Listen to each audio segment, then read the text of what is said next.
క్రీస్తునందు ప్రియమైనటువంటి వారలారా, ఈ ఆదివారము ఈ సంవత్సరంలో ఆఖరి వారం. దేవుడు కృప చూపి మనకు ఈ ఆఖరి సండే వరకు, లాస్ట్ సండే వరకు మనల్ని కాపాడినాడు. ప్రభు దినమందు, ద డే ఆఫ్ వర్షిప్పింగ్, ఆరాధన దినమందు, మరి చివరి వారం కూడా ప్రభు సన్నిధిలో మనం సమకూడు అవకాశం దేవుడు అనుగ్రహించినాడు. దానిని బట్టి దేవునికి వందనస్తులమై ఉన్నాం. మరి ఈ సమయంలో దేవుని వాక్యం ధ్యానం చేయడానికి ఆదికాండము 50వ అధ్యాయము 15వ వచనము నుండి 21వ వచనం వరకు గల వాక్య భాగము చదువుగా ఆలకించాం. ఆదికాండము 50వ అధ్యాయము 15వ వచనము నుండి 21వ వచనం వరకు గల వాక్య భాగం. ఈ వాక్య భాగమును మనం ధ్యానించుతూ ఉండగా ప్రార్థనతో మన హృదయాలను సిద్ధం చేసుకుందాం. ప్రార్థిద్దాం. పరిశుద్ధుడు తండ్రి, ప్రేమ కలిగిన మా ప్రియ ప్రభువ, మమ్మల్ని మీరు ప్రేమించి నాయన మాకు ఇట్టి సమయాన్ని ఇచ్చినందుకు వందనం. ఈ సమయంలో మా ప్రభువ, ఈ సంవత్సరాంతపు పునరుద్ధాన దినమందు నాయన పాటలతో స్తుతించాం. మీ మాటల కొరకు ఎదురు చూస్తున్నాం. మా ప్రతి ఒక్కరితో మాట్లాడండి. మెల్లనైన మీ స్వరం మాకు వినిపింప చేయమని ప్రార్థిస్తూ ఉన్నాం. వినుచుండగా మాకు కావాల్సినటువంటి ఆతృత, ఆసక్తి దయచేయండి. మీ మాటలు మేము హృదయంలోకి తీసుకొని నాయన మా హృదయంలో భద్రపరుచుకొని మీకు ఇష్టమైన జీవితం మేము జీవించటకు మీ కృప చూపమని సమకూడిన మమ్మను, మరి ఆన్లైన్ ద్వారా ఆలకించుతున్న ప్రియ బిడ్డలను మీరు ఆశీర్వదించమని క్రీస్తు వారి నామములో విన్నపాలను వేడుకొంచున్నాము తండ్రి. ఆమేన్. ప్రియమైనటువంటి వారలారా, ఈ చదవబడినటువంటి వాక్య భాగములో మరి మనము కుటుంబ ఐక్యతను మరి ప్రధాన అంశముగా ఉంచుకొని ధ్యానము చేస్తూ ఉన్నాం. అంటే యూనిటీ ఇన్ ద ఫ్యామిలీ, కుటుంబములో ఐక్యత. ఇది కూడా కీలకమైనదే. ఇశ్రాయేలీయుల్లో మరి పితరులైనటువంటి వారు, ముఖ్యముగా యాకోబు కుటుంబమును గురించి ఈ వాక్య భాగం చెప్పబడుచున్నది. యాకోబు అనగా ఇశ్రాయేలు సంతానమే, మరి అంటే యాకోబు సంతానమే 12 గోత్రములు. 12 గోత్రములు కలిపిన ఇశ్రాయేలీయులు. అంటే ఇశ్రాయేలీయులు ఒక కుటుంబం, చిల్డ్రన్ ఆఫ్ జేకబ్. ఈ కుటుంబ పరిస్థితిని, నేపథ్యం, బ్యాక్గ్రౌండ్ మనకు తెలిసే ఉన్నది. ఈ బ్యాక్గ్రౌండ్ను మనం మరొకసారి చూసినట్లయితే, ఇంటి యజమానుడు తండ్రి, ఆయన చనిపోయాడు. 38వ వచనం 49వ అధ్యాయం. ఈ వాక్య భాగంలో యాకోబు తన కుమారులకు ఆజ్ఞాపించుట చాలించి మంచం మీద తన కాళ్ళు ముడుచుకొని ప్రాణము విడిచి తన స్వజనుల యొద్దకు చేర్చబడెను. అంటే యాకోబు మరణం అయినది. కానీ మరణం అయ్యాక, ఆ మరణం ఐగుప్తులో జరిగినది. అందుకని ఆయనను కనాను తీసుకురావాల్సి వచ్చిన పరిస్థితి వచ్చిన ఆయన శరీరం. ఇక్కడ యోసేపు మంచి పలుకుబడి కలిగినటువంటి వ్యక్తి ఐగుప్తులో ఆ సమయానికి. ఆయన మొదటగా హీ బికేమ్ మోర్ ఎమోషనల్. 50వ అధ్యాయము 1వ వచనం. యోసేపు తన తండ్రి ముఖం మీద పడి అతని గూర్చి ఏడ్చి అతని ముద్దు పెట్టుకొనెను. అంటే అఫినిటీ, అటాచ్మెంట్, తండ్రి కుమారుల మధ్య ఉన్న ప్రేమ సంబంధం చాలా ఏడ్చాడు. చాలా ఏడ్చి తర్వాత ఈ 2వ వచనం 50వ అధ్యాయంలో మనం చూసినట్లయితే తన తండ్రి శవమును సిద్ధపరచవలనని తన దాసులైన వైద్యులకు ఆజ్ఞాపించారు. వైద్యులు శవమును సిద్ధం చేయడం డ్యూరింగ్ పేట్రియార్క్స్, ఇజ్రాయెల్ పేట్రియార్క్స్. సంఘానికి పేట్రియార్క్స్ ఉన్నారు, సంఘ పితరులు. ఇది ఇశ్రాయేలీయుల పితరులు. యాకోబు వారి వరుసలో అబ్రహాము, ఇస్సాకు, యాకోబు. ఈయన కాలంలో ఐగుప్తులో, ఇన్ ఈజిప్ట్, వైద్యులు శవమును సిద్ధపరిచేటువంటి ఎంబామింగ్ అంటాం. ఈ క్రమము మరి అప్పుడే కనబడుచూ ఉన్నది. సుగంధ ద్రవ్యములతో ఆ శరీరమును సిద్ధపరచడం. ఎన్ని రోజులు సిద్ధపరిచారు శవాన్ని అని అంటే 3వ వచనం, సుగంధ ద్రవ్యములతో సిద్ధపరచబడు వారి కొరకు దినములు సంపూర్ణమగునట్లు అతని కొరకు 40 దినములు సంపూర్ణమాయ. 40 days ఆ డెడ్ బాడీని పాడైపోకుండా చక్కగా ఎంబామింగ్ చేసి, ఈ ఈజిప్షియన్ మమ్మీస్ గురించి మనం వివిధ ఛానల్స్లో చూస్తుంటాం. వాటిని ఎట్లా సిద్ధం చేస్తారు, ఎంబామింగ్. మరి ఇప్పటికి కూడా చాలా మమ్మీస్ అవి కనపడుతూ ఉంటాయి వివిధ స్థలాలు. హైదరాబాద్లో కూడా ఆ పబ్లిక్ గార్డెన్స్లో ఒక మమ్మీ ఉందని పోయి చూసి వస్తుంటారు, నేను చూడలేదుగా. అంటే ఈజిప్షియన్ వేలో సిద్ధపరచడం. కాబట్టి తండ్రి అక్కడ చనిపోయినాడు కాబట్టి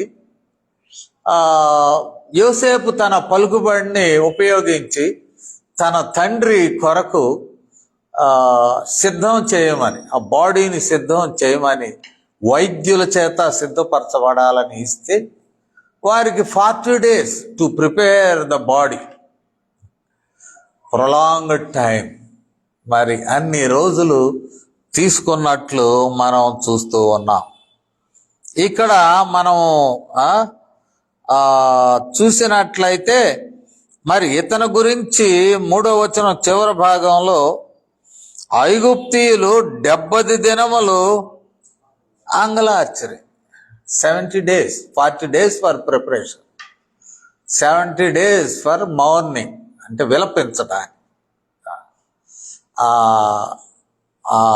ఆ చనిపోయిన వ్యక్తిని గురించి విలపించే విధానము మనము చూస్తాం. మరి ఆఫ్టర్ దట్ ఆ విలాపము చేసే దినములు తర్వాత మరి అయ్యా నా తండ్రి ఈ మాట అన్నాడు. 5వ వచనంలో అంటాడు, కనానులో నా నిమిత్తము సమాధి త్రవ్వించి తిని కదా, అందులోనే నన్ను పాతి పెట్టవలనని చెప్పాను. కాబట్టి ఈవెన్ బరియల్ ఈజిప్ట్ నుండి కనానుకు తీసుకెళ్ళాలి, అక్కడ ఒక ప్లేస్ సిద్ధంగా ఉన్నది, ఆ స్థలాన్ని కూడా తవ్వించి పెట్టాను కాబట్టి అక్కడే సమాధి చేయాలి. ఇప్పటికి కూడా కొంతమంది అలాంటి ఆశలు వ్యక్తం చేస్తూ ఉంటారు. వృద్ధులు, నన్ను పలానా చోట సమాధి చేయండి అని.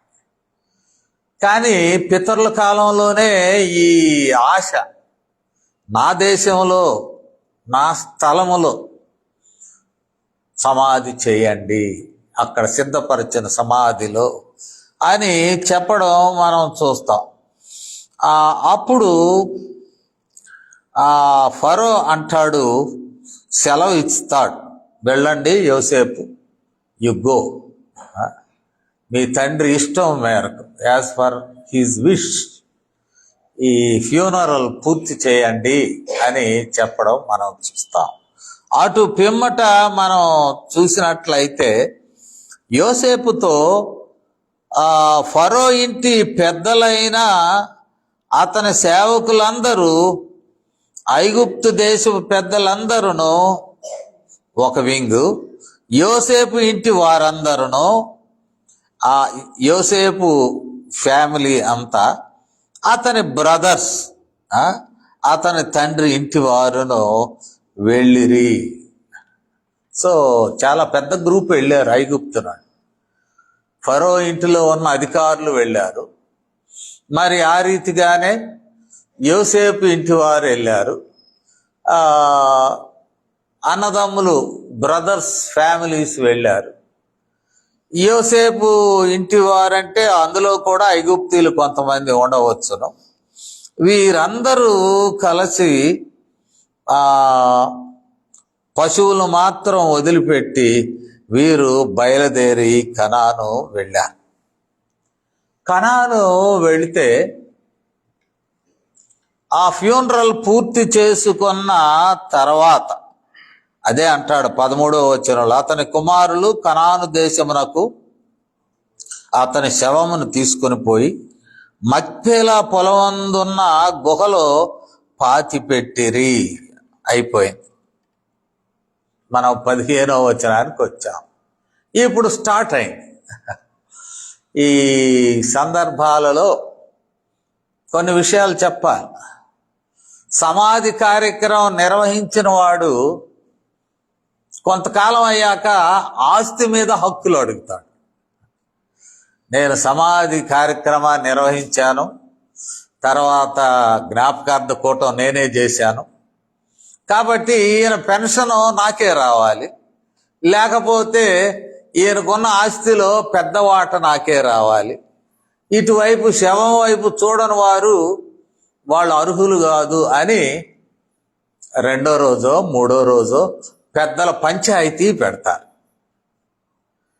ఈ పెద్దల పంచాయతీ పెట్టినప్పుడు వారు ఈ విషయాలన్నీ, ఎవరన్నా వాళ్ళలో ముసలోళ్ళు ఉంటే వాళ్ళ బాధ్యత ఎవరు తీసుకుంటారు, వాళ్ళు ముసలోళ్ళు బాధ్యత తీసుకున్నందుకు మరి అతనికి ఏ వాటా ఇవ్వాలి, వీళ్ళ వాటా వాళ్ళ వాటా. కొన్ని స్థలాల్లో నేను చూశాను, గమనించాను. ఉన్నటువంటి పిల్లలు 2 గ్రూపులు అయిపోయినారు. అక్కడ ఒక ప్రార్థన, ఇక్కడ ఒక ప్రార్థన, అక్కడ ఒక భోజన సహవాసం, ఇక్కడ ఒక భోజన సహవాసం. ఒకే తల్లి మరణించాక విడిపోయి చెరొక చోట. దారుణాలు. అట్లాగే ఇక్కడ తండ్రి చనిపోయాక బ్రదర్స్ వాళ్ళంతా కూడుకుని, ఇంతవరకు మన తండ్రి ప్రొటెక్షన్ ఉన్నది, యోసేపు దగ్గర తండ్రి ఉన్నాడు, తమ్ముడు దగ్గర తండ్రి ఉన్నాడు కాబట్టి మనకి హాని జరగలేదు, తండ్రి చనిపోయాక మనల్ని ఎవరు ఖాతరు చేస్తారు? ఇన్సెక్యూర్. They felt insecure. మన ఖాతరు ఎట్లా చేస్తాడు? మరి యోసేపు ఏమో మనం చాలా హాని చేశాం, అతని హృదయంలో పగ ఉన్నది, మరి ఇప్పుడు పగ తీర్చుకుంటాడేమో, నాన్నలేడు కదా అడ్డం రావడానికి. ఇది ఇక్కడ ఉన్నటువంటి పంచాయతీ. ఈ పరిస్థితులు కనబడినప్పుడు ఇది సహజంగా ఉన్నటువంటి ప్రక్రియ. తండ్రి ఉన్నప్పుడు బిడ్డలను అందరినీ ఏదో ఒక రీతిగా, వారి మధ్య భేదాలు చిన్న చిన్నవి ఉంటాయి, ప్రెజుడీసెస్ ఉంటాయి. తండ్రికి కూడా కొంతమంది మీద ప్రేమ ఉంటుంది. కొన్నిసార్లు తండ్రికి కూతుర్ల మీద ప్రేమ ఉంటుంది. ఎందుకయ్యా కూతుర్ల మీద ప్రేమ అని అంటే, మగపిల్లాడు కదండి ఎట్టయినా బతుకుతాడు, ఆడపిల్లలు కదా బ్రతకలేరండి, బాధలు పడతారు అని అంటారు. అంటే ఏదో ఒక సాఫ్ట్ కార్నర్, ఆడపిల్లలు బ్రతకలేరు కాబట్టి కొంచెం ఫేవర్ చూపిస్తాను, మగపిల్లలు అంటే వాడు కాళ్ళు చేతులు ఉన్నాయి, వాడు ఎట్టయినా బ్రతుకుతాడు, కుటుంబాన్ని పోషించుకుంటాడు అనేటువంటి సాఫ్ట్ కార్నర్ కూడా ఉంటుంది తండ్రికి. అందువల్లనే తండ్రి ఉన్నప్పుడు బిడ్డలు, అటు పిల్లలు ఎవడైనా చిన్నవాడైనా పెద్దవాడైనా పిల్లల్ని ఇంటాక్ట్గా పెట్టడానికి ప్రయత్నము చేస్తాడు. తండ్రి చనిపోతే హోప్ గాన్. ఒకరి సంక్షేమం ఒకరి మీద ఉంటుందో లేదో మనం కూడా చూస్తాం. తండ్రి ఉన్నాడు కాబట్టి లూకాసు వార్త 15వ అధ్యాయంలో మనం ఇంచుమించు 11వ వచనం ఆ తర్వాత మనం చూస్తే తండ్రికి 2 కుమారులు. ఒక కుమారుడు తప్పిపోతాడు, అంటే ఆస్తి తీసుకుని వెళ్ళిపోతాడు. మరలా తిరిగి వస్తుంటే తండ్రికి ఆశ కలిగింది, నా కుమారుడు వచ్చాడు, పాడైపోయినాడు, మరలా వచ్చాడు. ఆ కుమారుడు వచ్చేసరికి ఇంట్లో కుమారుడు వెళ్ళిపోతాడు, పొలంలోకి పోయి కాడనే ఉంటాడు, ఇంటికి రానంటాడు. ఏంద్రబాబు రానంటే వాడు అన్ని నాశనం చేశాడు కుటుంబాన్ని. ఆ కుమారుణ్ణేమో విందులు వినోదాలు చేసి పిలుస్తాడు. అసలు పిలవచ్చా? వాడిని నెట్టేయాలి ఇంట్లో నుంచి. నేను కదా ఆయనకు నమ్మకంగా అన్ని బాధ్యతలు తీసుకొని, పొలం బాధ్యతలు, ఇంటి బాధ్యతలు. అంటే ఇద్దరి మధ్య ఒక అంటే వర్ణించలేనటువంటి ఒక వ్యసనం వచ్చేసింది కొడుకులిద్దరే. కానీ తండ్రి వాళ్ళిద్దరిని బ్యాలెన్స్ చేయడంలో, తప్పిపోయిన వాడిని ఇంట్లోకి తీసుకొచ్చి మరలా సెట్ చేయడంలో, అంటే తెలుసు పెద్దవాడికి ఉన్న బాధ ఏంటంటే వాడు ఆస్తి వాడు తీసుకుపోయాడు కదయ్యా చిన్నాడు, మళ్ళీ ఇంట్లోకి తెస్తే ఉన్న ఆస్తి వాడికి పంచాల్సి వస్తుంది కదా, నువ్వు ఉన్నది నాదే కదా, ఒక వాటా అయిపోయింది, వెళ్ళిపోయినాడు, తీసుకుని కాజేసుకున్నాడు, ఫినిష్. ఈ మిగిలింది నాదే కదా, పెద్ద కుమారుడిది, నేను నమ్మకంగా ఉన్నాం. ఆయన తీసుకొచ్చి ఇంట్లో పెట్టి 4 రోజులు ఆగాక దీన్ని మరలా ఇద్దరికి పంచుతావు నీవు చచ్చిపోయే లోపు ఏంటి అని. దానిలో కూడా తప్పిపోయిన కుమారుడు ఉపమానంలో కూడా ఒక పోరాటం కనబడుతూ ఉంటాం. పోరాటం మరి తండ్రి ఉన్నప్పుడు పోరాటాలు ఉన్నా కూడా అవి బ్యాలెన్స్ చేయడం చూస్తాం మనం. They can be balanced. వాటిని మరి నెమ్మదిగా తండ్రి వాళ్ళకి చెప్పేది వాళ్ళకి చెప్పి, వీళ్ళకి చెప్పేది వీళ్ళకి చెప్పి, ఎవరికి చెప్పేది వాళ్ళకి చెప్పి, ఇది నడుస్తూ ఉంటూ ఉన్నది. ఇది నడుస్తున్న కథ నేటి దినాల్లో. కానీ ఆ బిడ్డలను ఇంటాక్ట్గా ఉంచేటువంటి తండ్రి కీలకం. తండ్రి ఏం చేస్తున్నాడు?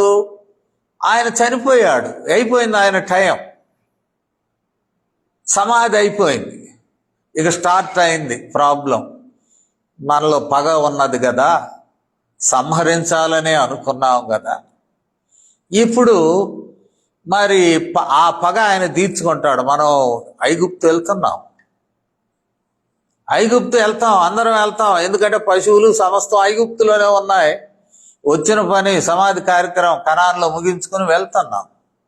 మనం వెళ్ళినట్లయితే అక్కడ పరిస్థితి ఏమిటి? మనలను తన సామ్రాజ్యంలో ఇంచుమించు హైయెస్ట్ పొజిషన్లో ఉన్నాడు, మన మీద పగ తీర్చుకున్నాడంటే, ఒక్కొక్కడిని తల కొట్టేయండి అని ఆజ్ఞాపించాడంటే అయిపోయినట్టే. ఏంటి మన పరిస్థితి? So they cent a delegation. ఒక మనిషిని పంపారు అడగటానికి యోసేపు దగ్గర, అయ్యా మరి మేము నిన్ను వేరుగా చూసాము కాబట్టి 17వ వచనం నుండి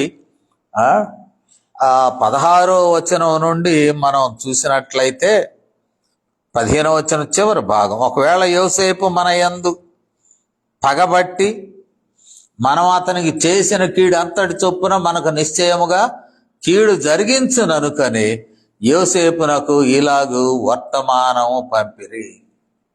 వర్తమానం ఎందుకంటే యోసేపుకు ప్రీతిపాత్రుడు బెన్యామీను. బహుశా బెన్యామీన్ని పంపుంటారు, బెన్యామీను నువ్వు వెళ్ళి మనందరి పక్షంగా యోసేపుతో మాట్లాడు, we did a grave mistake, భయంకరమైనటువంటి ప్రమాదం తలపెట్టాం, అపకారం చేశాం, కావున మన మీద పగబడతాడేమో, అది మన డౌటు.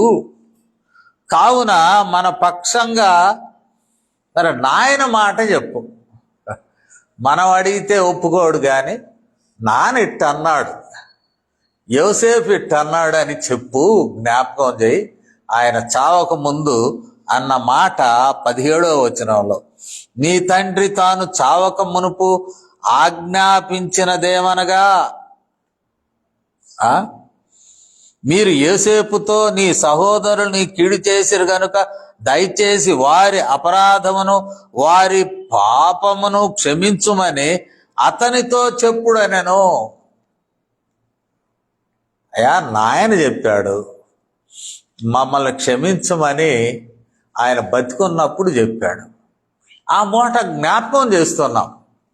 బైబిల్లో ఇక్కడ లేదు, వ్రాయబడలేదు, కానీ ఈ టోల్డ్ లైక్ దట్. ఈ టోల్డ్ లైక్ దట్. చాలామంది నా దగ్గరకు వచ్చి ఇదే మాట అంటారు, ఆ రోజుల్లో నాయన చెప్పాడయ్యా అంటారు. ఏడున్నాడు నాకు సాక్ష్యం చెప్పని, సమాధిలో ఉండాడు. బతికున్నాడు ఎవడదన్నా చెప్పొద్దా మీరు? లేదయ్యా ఇట్టన్నాడు అట్టన్నాడు. ముఖ్యంగా చాలామంది వచ్చి మాకు దీని కప్పున్నాడు, అప్పుడు చర్చి కడుతున్నాం నాయన చనిపోయటానికి పోలవరంలో పిల్లర్స్ మీద స్లాబ్ అయింది. అయితే ఇక ఒక్కొక్కళ్ళు వస్తున్నారు, మాకు స్లాబ్కి డబ్బులు ఇవ్వలేదు కూలి అంటారు, సెంటరింగ్కి డబ్బులు ఇవ్వలేదు అంటాడు, సిమెంట్కి డబ్బులు ఇవ్వలేదు అంటాడు. వచ్చి పడ్డారు అనేకులు. నేను ఒకడిని చూసి సీనియర్ మేస్త్రిని, అయ్యా మేస్త్రి, నువ్వు నిజంగా చెప్పు, వీడికి డబ్బులు ఇవ్వాలనా? నేను ఇస్తాను. అట్లా మధ్యవర్తిని చెప్పుకొని, వాళ్ళు కూడా మధ్యవర్తిని కట్టుకుని ఉంటారు, నువ్వు చెప్పు ఆయన డబ్బులు ఇస్తాడు అని. కానీ నాయన చెప్పాడు నేను తర్వాత ఇస్తానన్నాడు. తర్వాత ఆయన ఒక అప్పు చెప్పాడు. మా నాయన చనిపోయాము, ఒక ఆయనకి 1500 అప్పు ఉన్నాడు, అంతే, ఇంకేం లేదు. ఆ 1500 ఎమ్మటే ఇచ్చేశా.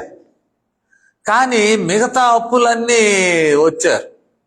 నాయన తీరుస్తానన్నాడు, ఆడ తీరుస్తానన్నాడు, ఏడు కంకరవాడు కాడ ఎంత ఉంది, ఆడ అన్నీ ఇచ్చాం, తప్పలేదు. ఎందుకంటే నాయన మీ ఫాదరు చేసిన అప్పు, ఆయన చెప్పిన మాట, ఆయన ఎట్ట చెప్పాడు అట్ట చెప్పాడు, సాక్ష్యం చెప్పడానికి ఆయన లేడు. ఇప్పుడు కూడా సాక్ష్యం చెప్పడానికి నేను ఎప్పుడు చెప్పాను అబ్బాయిలు ఈ మాట అనలేదు కదా అని అనడానికి యాకోబు లేడు. కానీ యాకోబు పేరు మీద పెట్టి యోసేపు కబురు చేస్తున్నారు. నాయన చెప్పాడు నువ్వు క్షమించాలి మమ్మల్ని, ఆయన మాట ప్రకారం. అంటే మరి ఆ వ్యసనం యోసేపు కొంటే నాయన మాట తీసుకుంటాడా?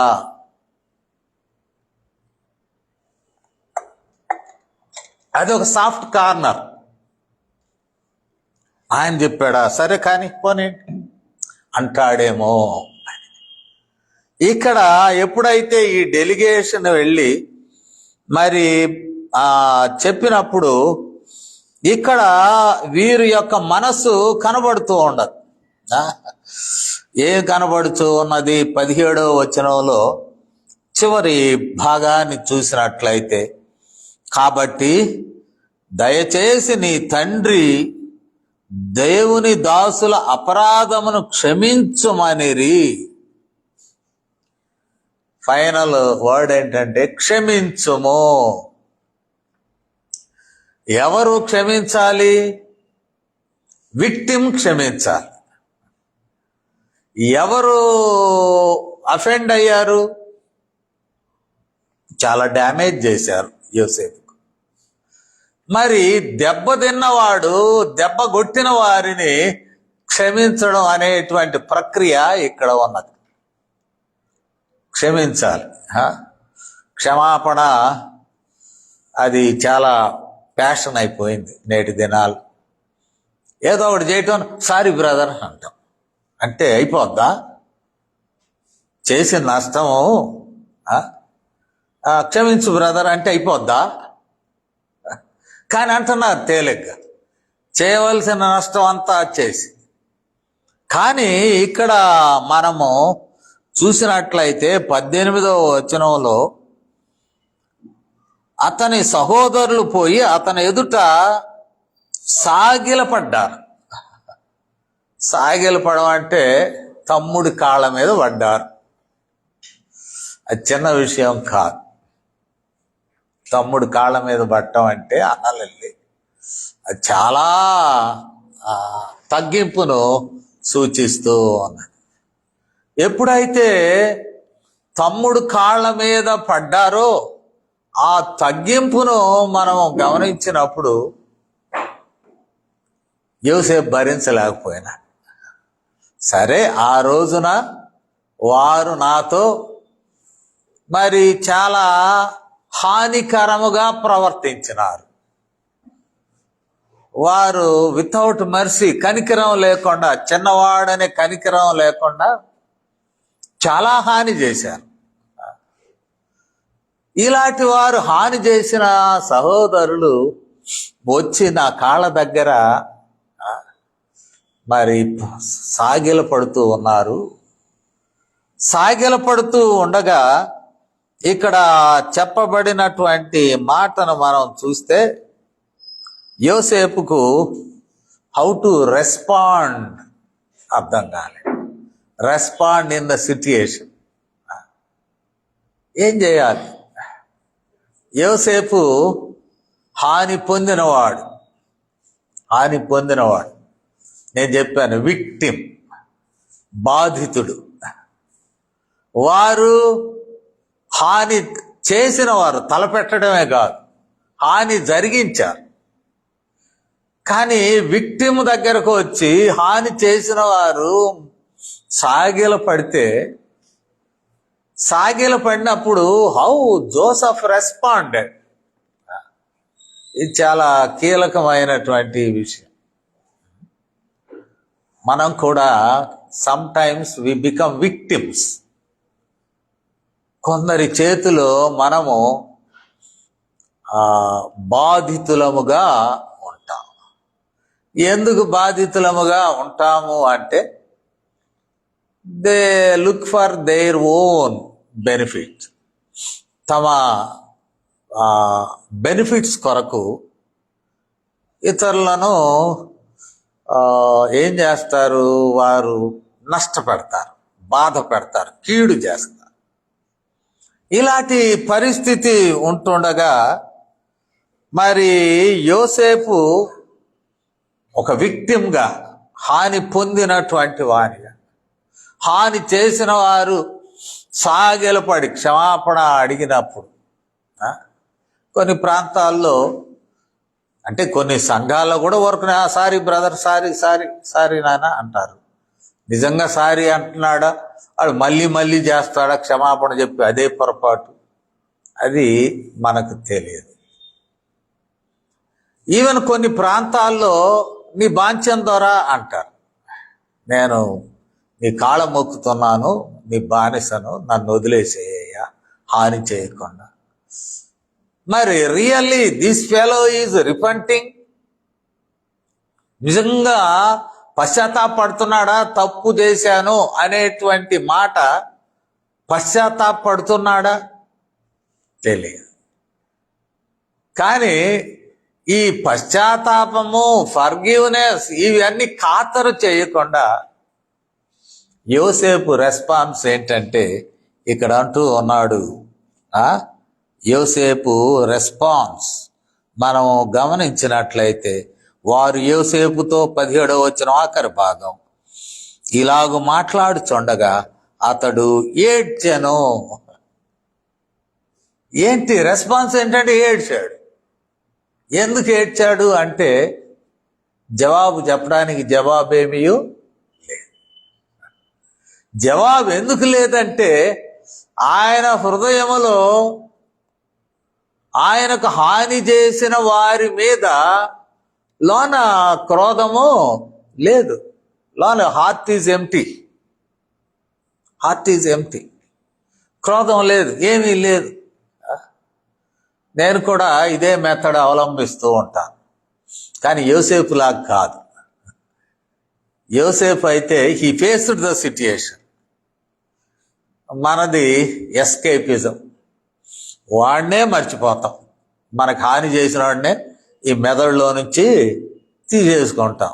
ఎదురుగా వస్తున్నా కూడా తప్పించుకుంటాం. ఎందుకులే, వాడు మనకు చేయాల్సిన నష్టం చేశాడు, వాడితో మాటలు ఎందుకులే, పోనీ వాడు బ్రతుకుని వాడు పోతాడు, కీడు చేసినాడు చేశాడు, పోనీ వదిలేసే, లీవ్ హిమ్.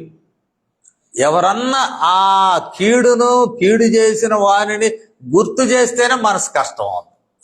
ఎందుకు వీడు అనవసరంగా ఈ టైంలో గుర్తు చేశాడు, అయిపోయా, నష్టం చేశాడు, తీసి పడేసాం, వాడిని మర్చిపోయాం, మళ్ళీ గుర్తు చేస్తాడు ఎందుకురా బాబు అని కొంచెం పెయిన్ఫుల్గా ఉంటుంది గుర్తు చేస్తే.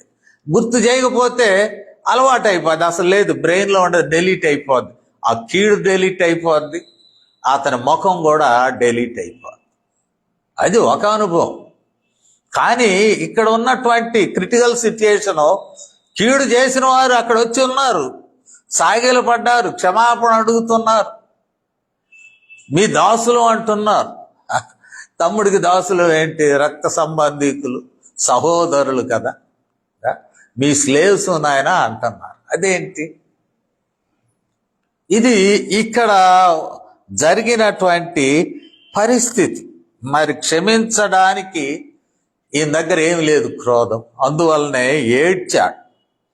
మనము పౌలు కొలసీ పత్రిక కానీ మనం చూస్తే 12 నుండి 17 వరకు, లేకపోతే కొన్ని వచనాలను పౌలు కొలసీలోకి వ్రాస్తూ ఒక సంగతి తెలియజేస్తాడు. మనము ఈ పత్రికలో చూసినట్లయితే 3వ అధ్యాయంలో మరి మనము ఇంచుమించు 12 నుండి చూసినట్లయితే, కాగా దేవుని చేత ఏర్పరచబడిన వారును పరిశుద్ధులను ప్రియులైన వారికి తగినట్లుగా మీరు జాలిగల మనస్సును, దయాళుత్వమును, వినయమును, సాత్వికమును, దీర్ఘశాంతమును ధరించుకొనుడి. ఎవడైనను తనకు హాని చేసినని ఒకడు అనుకొనిన ఎడల ఒకరినొకడు సహించుచు ఒకరినొకడు క్షమించుడి. ప్రభు మిమ్మును క్షమించులాగున మీరు క్షమించు అంటాడు. విశ్వాసులకు తెలియజేస్తాడు. హాని మైండ్లో పెట్టుకోబాకండి, క్షమించండి. క్షమించండి అనేటువంటిది it is a deeper level transformation. అంతరంగంలో క్రోధమును మరి ప్రేమగా దానిని మార్చుకొనడం అనేటువంటిది ఒక సాధారణమైనటువంటి మానసిక ప్రక్రియ కాదు. ఒక్కొక్కడు అంటాడు, నేను సచ్చినా నువ్వు రావడానికి లేదంటాడు ఒక్కొక్కడు. అంటే అంత పగ అన్నమాట. నేను చచ్చిపోయినా నువ్వు రాబాక, నువ్వు నన్ను చూడడానికి రాబాక అంటాడు. ఒకవేళ వస్తే ఏం చేస్తాడో మరి. అంత డీప్ రూటెడ్ వెంజెన్స్ ఉంటుంది. అంత లోపలి వెంజెన్స్ను మరి తొలగించుకోవడం జాలిగల మనస్సుతో యోసేపుకు సాధ్యమై, యోసేపు ఒరే దుష్టులారా మళ్ళీ వచ్చారా, తగలబడ్డారా ఏడా అనే మాట అనలేదు. ఏడ్చాడు. ఇన్స్టెడ్ ఆఫ్ దట్, అన్నలయ్యా మీరు నా రక్త సంబంధికులు, నన్ను క్షమాపణ అడగటం ఏంటి, మీరు సాగిలు పట్టం ఏంటి, ఇది నేను భరించలేకున్నాను, నా యొక్క హృదయములో దీనిని భరించలేకున్నాను అని మరి మనం గమనించినప్పుడు చాలా మనం చూస్తూ ఉన్నాం, మార్పును చూస్తూ ఉన్నాం. ఎప్పుడైతే యోసేపు క్షమాపణ ఇచ్చాడో, లేక క్షమాపణ in terms of weeping, emotional outburst, తాను ఎమోషనల్గా ఆపుకోలేక ఏడ్చాడు. అప్పుడు క్షమాపణ గురించి మాట్లాడతాడు. ఏమయ్యా, నేను అనలారా, నేనేమన్నాయ్యా క్షమించడానికి? మనం చూసినట్లయితే చాలా 19వ వచనం, యోసేపు భయపడి, ఏంది నన్ను క్షమాపణ అడుగుతున్నారు? నేను దేవుని స్థానమందు ఉన్నానా? క్షమించవలసిన వాడు ఎవరు? దేవుడు, నేను కాదు. నేను క్షమిస్తే నీకేమవుద్ది? ఆయన దగ్గర ఉన్నాయేమో మొత్తం రికార్డ్. ఎందుకంటే దేవుడు ఒక సందర్భంలో అంటాడు, పగ తీర్చుకొనుట నా పని అంటాడు. దేవుని దగ్గర శిక్ష ఉన్నదేమో. నేనెవరిని? నా హృదయంలో ఏం లేదు బాబు. నా హృదయంలో జాలి, ప్రేమ, కనికరం ఉన్నది. మరి చివరిగా మనం గమనించినట్లయితే అంటాడు, దేవుని స్థానం తీసుకొని నేను క్షమిస్తున్నాను అనే అంత గర్వము నాకు లేదు. I'm not that much arrogant. పోండి, క్షమించాను పోండి అనడానికి సాధ్యము కాదు అంటూ, మరి తర్వాత మాటలను మనం చూసినట్లయితే, నాకు హాని చేశారు కాబట్టే మేలు జరిగింది. మీరు హాని చేసి నన్ను కొట్టి పడేశారు కాబట్టే, వర్తకులకు అమ్మబడ్డాను కాబట్టే నేను ఇక్కడికి వచ్చాను, ఐగుప్తు. నేను ఐగుప్తు రాగలిగాను కాబట్టే ఈ కరువు దినాల్లో అనేక మందికి ఊపిరి పోశాను చనిపోకుండా. మీరు కానీ నన్ను కొట్టి పడేయకపోతే ఆడనే కణాల్లోనే ఉండేవాళ్ళం మనం అందరం. మీరు గొర్రెలు కాసుకుంటే వాళ్ళు, నేను కూడా ఇంటికాడే కొనసాగేవాడిని. మీ అసూయ మీకుండేది, నా బాధ నాది. కానీ ఆ దినమున నన్ను కొట్టి పడేశారు కాబట్టి, వర్తకులకు అమ్మేశారు కాబట్టి, ఈ దినమున నేను అనేక జనులకు ప్రాణాన్ని అందిస్తున్నాను, జీవమునిచ్చుచున్నా, వారి ప్రాణాలను కాపాడుచున్నాను. అదే అంటాడు 20వ వచనంలో, మీరు నాకు కీడు చేయ ఉద్దేశించారు, that is up to you. కానీ నేటి దినమున జరుగునట్లుగా, అనగా బహు ప్రజలను బ్రతికించున్నట్లుగా అది మేలుకే దేవుడు ఉద్దేశం. కాబట్టి భయపడకుడి, నేను మిమ్మును మీ పిల్లలను పోషించెదను అని చెప్పి వారిని ఆదరించి వారితో ప్రీతిగా మాట్లాడాను. క్షమాపణ అనేది నాది కాదు నాయన. మీరు ఆ రోజు కొట్టి పడేయకపోతే నేను ఐగుప్తు వచ్చేవాడిని కాదు. ఐగుప్తు నేను రావడం గొప్ప సంగతి కాదు. కానీ ఈ దినమున ఒక మంచి ప్రణాళికతో కరువు దినములలో ఆహారమును అనేకులకు సిద్ధం చేయగలిగిన వాళ్ళు బ్రతుకుతున్నారు. మీరు ఆ రోజున చేసిన పనిని బట్టి ఈ రోజున నేను గొప్పవాడిని అయ్యాను. అది దేవుని ప్రణాళిక ఏమో. మీరెందుకు అట్లా అనుకుంటారు? మీరు కీడు చేయాలా అనుకున్నారు. Intention was to harm you అని అంటున్నారు మీరు. కానీ that intention was in God's plan. దేవుడు నన్ను ఎక్కడికి తీసుకొచ్చాడు? ఇక్కడ గొప్ప స్థితిలోనికి నన్ను తీసుకువెళ్ళాడు. అప్పుడు యోసేపు సహోదరులను పిలిచి వారితో ప్రీతిగా మాట్లాడడంలో కూడా దెప్పి పొడవడాలనేవి లేవు. ఈ మధ్య ఒక సేవకుని కుటుంబంలో కూర్చుని మాట్లాడుతా ఉన్నా. నేను క్షమించాను పోండి అన్నాడు.